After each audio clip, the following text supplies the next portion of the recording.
நீங்க உங்க சித்த மருத்துவத்துல என்ன மாதிரியான சிகிச்சை முறைகள் இதுக்கு நீங்க தரீங்க சார்? இப்ப நான் சொல்லியிருந்தேன், வந்து இந்த முட்ட சுத்தி வீக்கம் நெறையா வருது. அந்த வீக்கம் அதிகமா இருக்கு. அதனால வீக்கம் அதிகமா இருக்க இருக்க வலி அதிகமாகுது அப்படின்னு சொல்லியிருந்தேன். அப்புறம் சித்த மருத்துவத்தில இத நாங்க வாதமா தான் பார்ப்போம். ஏன்னா முட்டு வறட்சி அடைஞ்சிருக்கு. அத வாதத்தின் குறியீடா தான் சித்த மருத்துவத்தில நம்ம பார்ப்போம்ன்னு சொல்லியிருந்தோம்.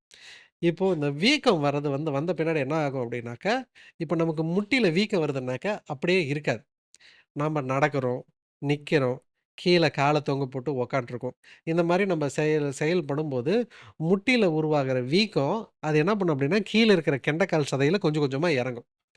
அப்ப அந்த மசில் ஸ்டோன் மாரி அந்த கெண்டைக்கால் சதை எல்லாமே மேல் தொடையிலேயே இருக்கும். சில டைம்ல முட்டிக்கு மேல வீக்கம் இருக்கும். இல்லன்னா பின்னங்கால்ல வீக்கம் இருக்கும். கெண்டைக்கால்ல. இந்த ஏதாவது ஒரு இடத்துல அந்த நீரானது போய் கோத்துக்கும். அப்ப அந்த இடத்துல வலி அதிகமாயிரும்.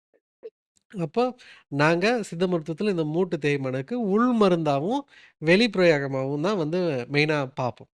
அப்ப முதல்ல அந்த மூட்டு சுத்தி இருக்கிற அந்த வீக்கத்துக்கு மசாஜ் குடுப்போம். அந்த மசாஜ் குடுத்துட்டு, அந்த மசில் ஸ்பேசத்த மசில் இறுகி இருந்ததுன்னா, அந்த மசில் டைட்டன் ஆனத கொஞ்சம் லூஸ் பண்ணுவோம்.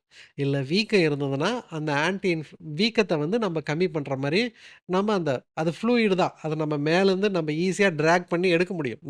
கால் வீக்கம் இருந்தது அப்டின்னா, அங்கேயே இது பண்ணுன்றதில்ல. நம்ம அழுத்தி கொஞ்சம் பிரஷர் குடுத்து நீவி விட்டோம்னா, அந்த நீர் வேற இடத்துக்கு ஸ்ப்ரெட் ஆகும். ஓகே. அதுதான் அதில சித்த மருத்துவத்தில முக்கியமான இது. அந்த மசாஜ் பண்றதோட முக்கியமான இதே அதுதான்.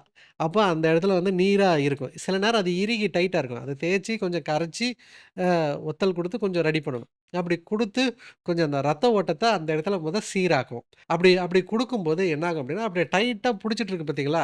இது எல்லாம் கொஞ்சம் கொஞ்சமா, கொஞ்சம் கொஞ்சமா ஃப்ரீ ஆயி, மசில் டோன் அவங்களுக்கு நார்மலா வரும். அப்ப அவங்களால கால் நீட்டி மடக்கிறது, சப்பளங்கால் போடுறது இதெல்லாம் கொஞ்சம் கொஞ்சமா ஃப்ரீ ஆகும். இப்ப நம்ம வீக்கத்தையும் கம்மி பண்ணிட்டோம். வீக்கம் கம்மியாச்சுன்னா, ஆட்டோமேட்டிக்கா வலி வலி கம்மியா ரத்த ஓட்டத்தையும் நார்மல் படுத்திட்டோம். ஸோ, அப்ப மசாஜ் எக்ஸ்டர்னலா குடுத்துட்டு, அது எத்தன நாளோ அது பேஷண்டோட கண்டிஷன பொறுத்து அத நம்ம பண்றோம்.